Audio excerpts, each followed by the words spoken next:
Hai semuanya, balik lagi sama Calon Sarjana.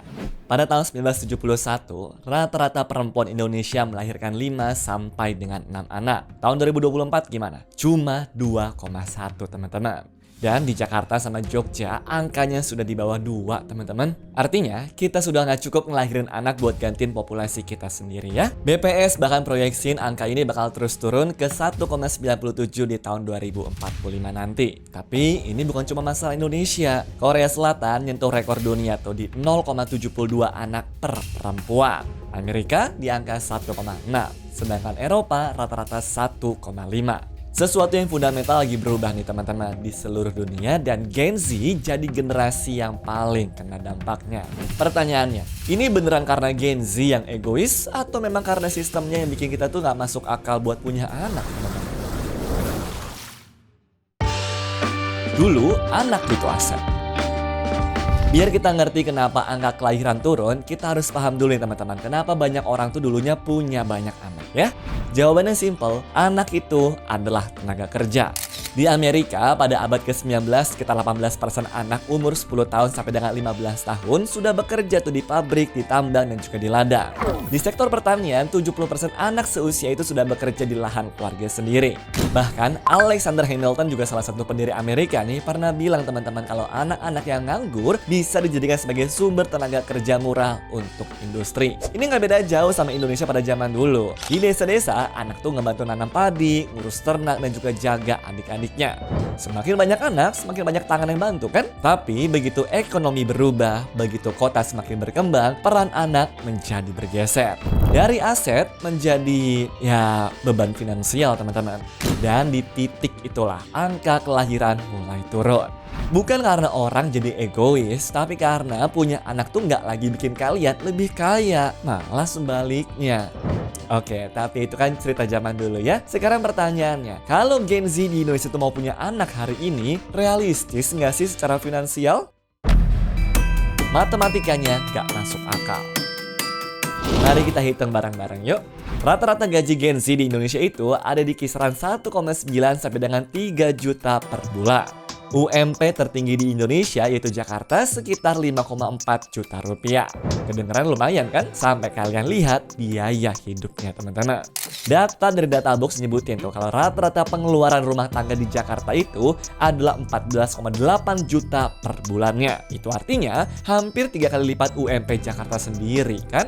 Bahkan buat yang single, biaya hidup layak di Jabodetabek tuh udah tembus 7 sampai dengan 8 juta per bulan, dan itu pun biasanya cuma buat kos, buat makan sama transport saja. Sekarang kita masukin anak ke dalam hitungan deh. Estimasi biaya besarin satu anak di Indonesia dari lahir sampai mandiri itu sekitar 3 miliar rupiah. Itu termasuk makan, kesehatan, pendidikan dari TK sampai kuliah, dan ini belum dihitung inflasi pendidikan ya, yang naik 10 sampai dengan 15% per tahunnya teman-teman. Biaya pendidikan dari TK sampai lulus S1 aja nih diperkirakan 196 juta rupiah sampai 327 juta rupiah. Susu formula per bulan bisa 500 ribu teman-teman. Popok 200 sampai dengan 300 ribu ya. Belum kontrol ke dokter, belum imunisasi, belum baju anak yang ganti setiap beberapa bulan karena cepet gede. Ya gimana tuh guys jadinya? Dengan gaji 5 juta per bulan, kalian tuh bahkan belum selesai bayar kebutuhan hidup sendiri. Lalu mau nambahin satu makhluk kecil yang butuh susu, butuh popok, dan juga butuh sekolah. Ya matematikanya beneran gak masuk akal sih. Apalagi pernah dong dengar orang-orang yang berusaha pengen beli rumah dulu baru mikirin anak? Nah oke, soal rumah, ini nih yang lebih parah. Mimpi punya rumah. Harga rumah sederhana tipe luas 36 di Indonesia sekarang sudah di kisaran 200 sampai dengan 500 juta rupiah. Di Jakarta dan juga sekitarnya gimana? Bisa miliaran teman-teman. Nah, sementara rata-rata pendapatan Gen Z itu masih di bawah 3 juta per bulan. Data dari Nambio tuh nyebutin price to income ratio Jakarta itu 12,98. Artinya apa? Kalian tuh butuh nabung selama 13 tahun tanpa makan, tanpa ngapa-ngapain, baru bisa beli rumah. 13 tahun teman-teman. Ekonom dari Selios yaitu Bima Yudhistira aja sudah tegas bilang seperti ini teman-teman. Anggapan Gen Z susah beli rumah karena kebanyakan jajan kopi itu mitos. Masalah utamanya adalah upah yang gak sebanding sama harga propertinya.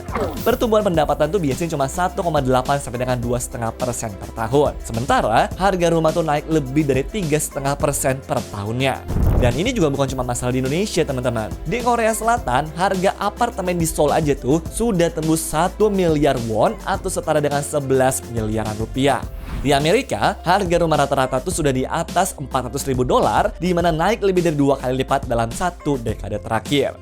Begitu, suplai rumah di Amerika tuh kurang sekitar 3 juta unit, teman-teman. Dan butuh 1 dekade buat ngejar ketertinggalan itu. Di Indonesia sendiri, presiden kita, yaitu Presiden Prabowo, nyebutin tuh masih ada 29 juta warga yang belum punya rumah. Dan yang bikin miris, 59% tanah non-hutan di Indonesia dikuasain cuma oleh 1% konglomerat. Jadi, beli rumah aja tuh susah. Gimana mau punya ruang buat besarin anak, kan? Tapi mungkin ada yang mikir seperti ini nih. Generasi sebelumnya juga susah, tapi tetap punya anak yang banyak tuh. Nah, ini guys yang menarik. Optimisme itu kunci. Di Amerika, waktu Great Depression pada tahun 1930-an, angka kelahiran turun 26%. Lalu, angka pernikahan juga turun 22%. Sehingga, orang tuh nggak punya anak bukan karena nggak mau, tapi karena masa depannya terlihat gelap banget. Tapi begitu New Deal dijalanin, pemerintah investasi besar-besaran ke infrastruktur, bangun 40.000 lebih sekolah, rumah sakit, dan perpustakaan, lalu kemudian sesuatu berubah, guys. Angka kelahiran mulai naik lagi tuh, bahkan sebelum Perang Dunia Kedua selesai loh. Nah, beberapa sejarawan bilang teman-teman kalau baby boom itu sebenarnya dimulai dari situ ya. Ya, dari secuil harapan doang tuh bahwa besok bakal lebih baik daripada hari ini. Dan waktu perang berakhir gimana? Pinjaman rumah bunganya rendah, ada asuransi juga dari kantor, lalu daycare ditanggung sama perusahaan, udah gitu gaji naik lagi. Hasilnya apa? 76 juta bayi lahir antara 1946 sampai dengan tahun 1964. Sehingga kuncinya itu bukan cuma soal duit, tapi soal apakah orang tuh percaya masa depan itu layak buat anak mereka atau enggak. Sekarang coba lihat deh ke Gen Z hari ini. Ada fenomena AI yang katanya bakal gantiin banyak pekerjaan. Harga-harga gak pernah turun juga tuh. PHK di mana-mana. Ketidakpastian politik juga parah kan? Apalagi ada krisis iklim tuh. Lalu muncul juga isu perang yang gak kelar-kelar juga teman-teman. Nah, kalau kalian tuh gak bisa jamin masa depan diri sendiri, gimana mau jamin masa depan anak? Ini bukan soal egois. Survei Business Insider nyebutin nih, cuma 27% Gen Z umur 18 sampai dengan 26 tahun yang menganggap punya keluarga itu tujuan penting dalam 5 tahun ke depan. Sisanya bukan prioritas teman-teman, atau memang nggak berencana sama sekali. Fenomena ini juga terjadi di mana-mana ya. Gen Z Korea Selatan menyebut negara mereka Hell Joseon atau sebutan untuk neraka duniawi. Gen Z Cina menyebut diri mereka tuh sebagai red people, di mana artinya orang-orang tikus yang capek berlomba tanpa garis finish. Di Kanada, Gen Z yang ternyata lebih rajin nabung dari generasi sebelumnya justru sudah menyerah soal punya rumah tuh teman-teman. Dan yang paling ironisnya tahu nggak apa? Generasi yang paling sering ngatain Gen Z egois itu juga mengalami hal yang sama. Waktu perang dingin nih teman-teman, riset dari Harvard nunjukin tuh ketakutan nuklir tuh ternyata bikin satu generasi nunda nikah dan juga punya anak loh. Di Inggris, peneliti juga nulis hal yang serupa, di mana ancaman perang bikin orang tuh merasa nggak punya masa depan. Itu sebabnya teman-teman, Gen X jumlahnya sangat kecil ya. Mereka juga nunda soalnya. Bedanya sekarang Gen Z tuh punya internet. Mereka bisa ngelihat orang seumur mereka tuh di Brazil, di Rusia, di Jepang, di Afrika Selatan. Semuanya mengalami hal yang sama. Jadi ini bukan masalah satu negara teman-teman. Ini masalah sistematik ya. Penutup. Dan gue mau jujur di sini ya, ini bukan soal Gen Z nggak mau punya anak, tapi mereka juga nggak mau tuh jadi orang tua yang nggak bisa hadir, yang terlalu sibuk ngejar cicilan, yang stres soal tagihan, yang akhirnya ngorbanin kualitas hubungan sama anaknya sendiri. Mereka tuh mau jadi orang tua yang lebih baik daripada yang mereka dapetin. Dan buat itu, mereka butuh stabilitas yang sampai hari ini masih menjadi barang mewah. Jadi kalau ada yang nanya, kenapa sih Gen Z tuh nggak mau punya anak? Jawabannya simpel aja teman-teman. Kalau kalian tuh nggak bisa secara finansial menghidupi diri sendiri, dan kamu juga nggak bisa ngelihat harapan di depan sana, ya kamu tuh nggak akan punya anak. Titik. Makanya sampai hal itu berubah, tren ini nggak akan berhenti deh, percaya sama gue. Bukan di Indonesia, bukan di Korea, dan bukan dimanapun.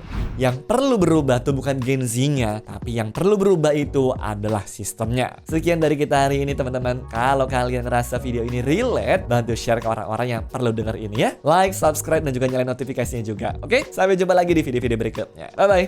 Anyways, cukup sampai di sini ya guys video hari ini. Sampai jumpa di video selanjutnya. Dah.